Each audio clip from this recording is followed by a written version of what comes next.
So, making a plant box from scrap wood here. Call it a wooden pot, or a planter, I suppose. So the scrap wood I'm using is from a pallet. The original idea was to use the light timber off the top of the pallet to case around it, but unfortunately it wasn't very strong. I'll show you that timber later on here. So this is the joists from the pallet, and I've got a good lot of them, and they're right and sturdy and not rotted, not soft, so they'll be great to build a structure. I also use some plywood, which I had lying around as well, and I'll show you that later on. So these are, I think they're 60 centimeters, and I'm knocking them down to 30 centimeters. Again, I'm not trying to do everything absolutely pin perfect. As you can see, there's still some nails in the wood that the nails broke, so just hammered them on in. But luckily the Evolution saw that I'm using here can cut through metal as well, so I'm not too worried about it. Do think I've possibly blunted that blade a little bit with the destruction of the shoes video, but still cutting well. Was trying to trim up, this is the plywood here now, you see, I was trying to, there's a bit of a curve on this top edge of it, so I need to square it up, but I find it very difficult to see my lines. That's why I have to swap them around and stuff, so I did jump back to using just a handsaw on those cuts to square them up. And again, these just needed all cut down to split them in half so that everything was going to be symmetric. Well, as close as to symmetric I can get. Again, it's just a plant box that I was wanting to make, nothing really special. And you can see the Evolution have sped this footage up a little bit, but the Evolution is cutting through them lovely, especially that I can see it a bit better. And again, there's some staples and things in this wood as well, and I'm not worried about it, as the saw can cut through metal, like I said previous. As you can see here, just gliding through it lovely, giving me a nice smooth enough cut as well, and a good square edge to work with. And what a wonderful day to be playing about outside in the sun. So this is the curved edge. Now that I just decided to cut most of them in half with the circular saw, then I can then easier to square them up on their long edge here.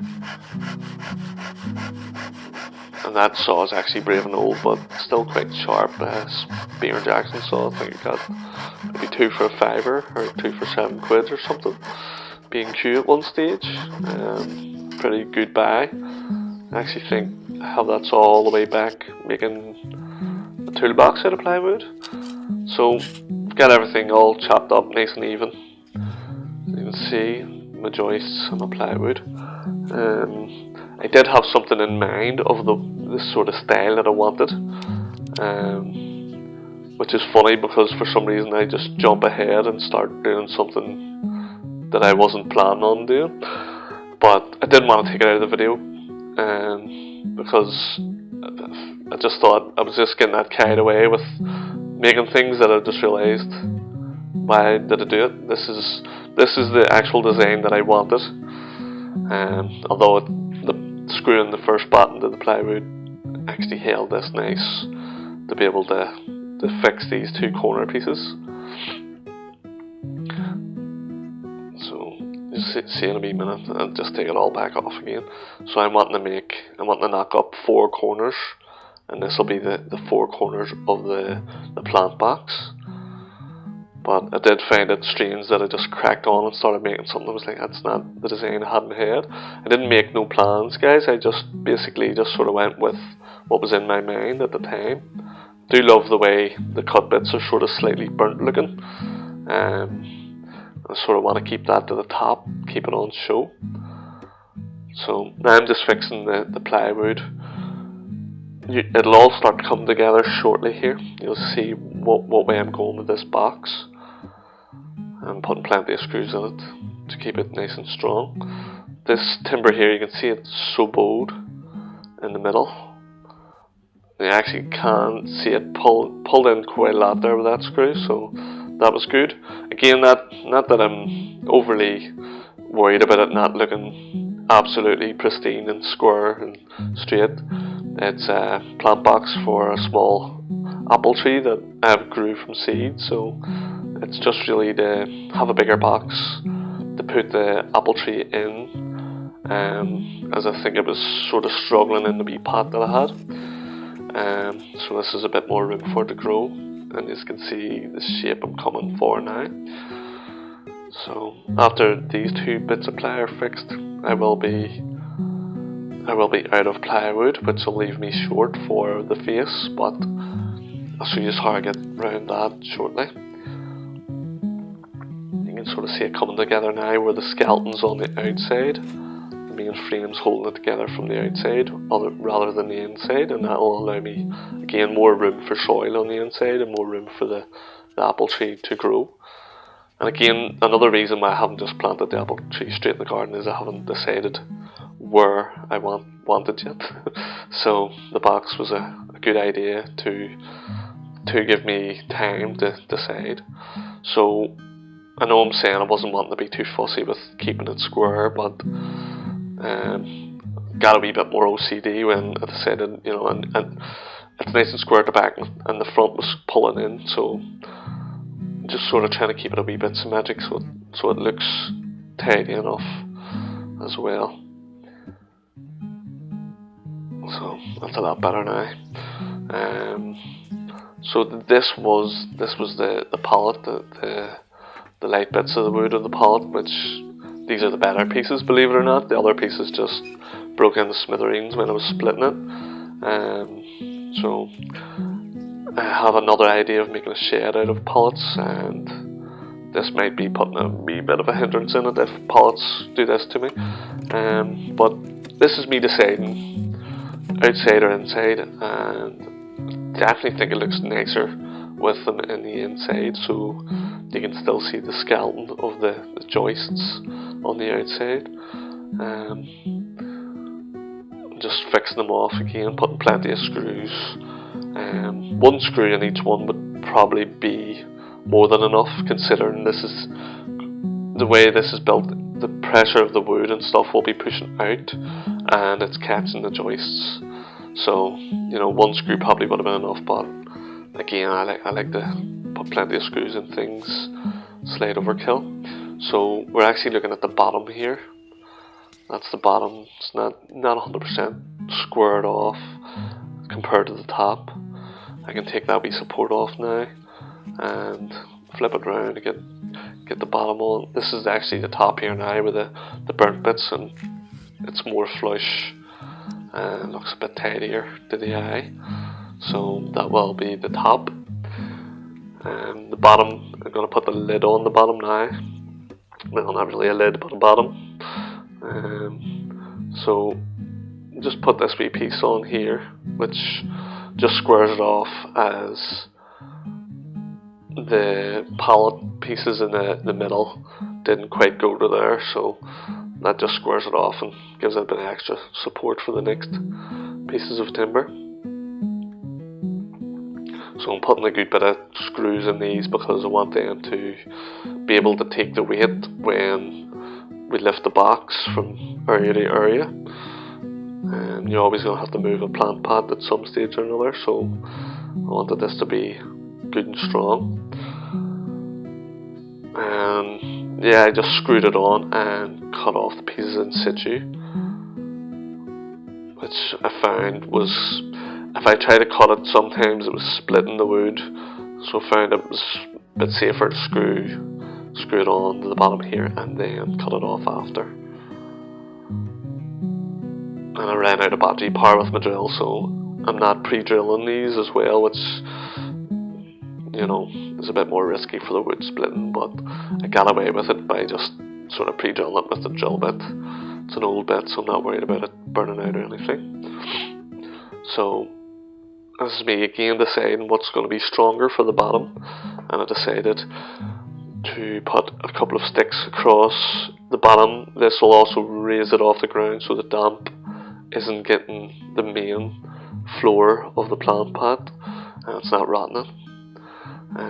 So that'll just keep it up off the floor, off the ground a bit, and stop the moisture getting at it so much.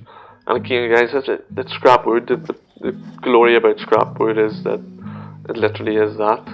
It's not really, you know, you're probably going to go in the fire if you don't make something with it. That was me just playing with the idea of trimming the top off, but I just like them edges just that bit better, so I decided no point and stuck with it that way. So I've already given this a good scrape and a good wire brush, but the plywood had it was off an old bit of furniture and it had some sponge and glue to it, so I wanted to stain this a little bit with this red sort of wood paint, and speeding it up for your pleasure, guys, again. So just give it a wire brush and a good scrape down, as I didn't think the paint would take too well to any sort of glue left on the ply, and I think it does look a lot better with the paint. Also, you'll notice to the sides here I screwed some blocks on just for handles, because it's not heavy at the minute, but with soil this is going to get very heavy. You're going to need something to be able to lift it with and move it with, and that's what them two blocks are at the side, just some supports for lifting. And I just painted the inside I seemed to get more involved with this project as time went on. When I was first making it, didn't really care if it rotted, you know, it was a temporary thing, but the more sort of it did to it, the more I fell in love with it and wanted to preserve it more, so I painted the inside to help that. And now again, I wasn't going to line this pot, I was just going to put the soil straight in, but I have some DPM, damp proof membrane. That's the plastic I'm using. Usually it's used for inside of buildings under a floor screen to stop the damp rising. So again, like I said, I wasn't going to use it, but I thought, you know, I may as well prolong the life a little bit more. If I'm going to paint the inside, I may as well put some plastic in. So just using some soil, and there's some compost mixed through as well. Can't really see it just as much.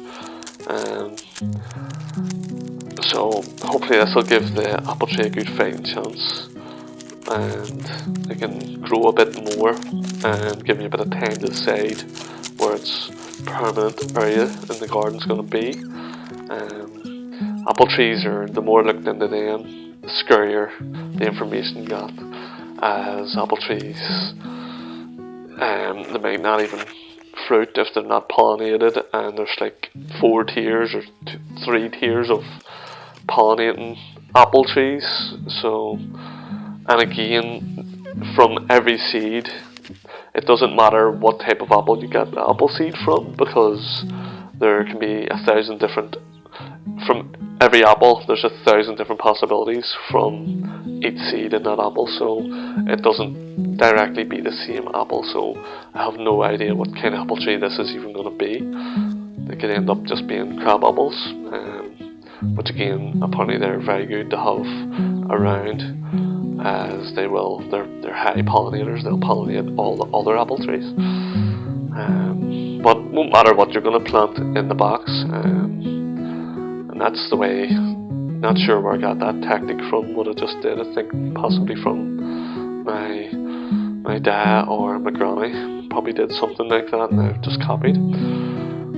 Just left a nice wee hole for me to be able to place the pot straight in. I've also kept it down a wee bit so that I can water and the water won't overflow over the edges and stuff.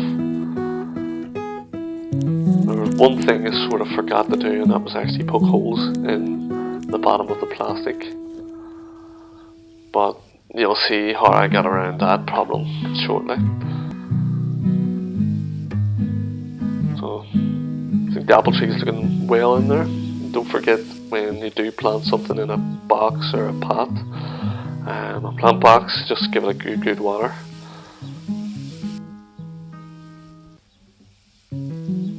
So, and don't water too hard. You don't want to wash the soil away from the roots, but definitely give it a good drink and possibly come back in 10 minutes and check the soil is actually moist at the top. If it starts drying out, you're going to need to water it again.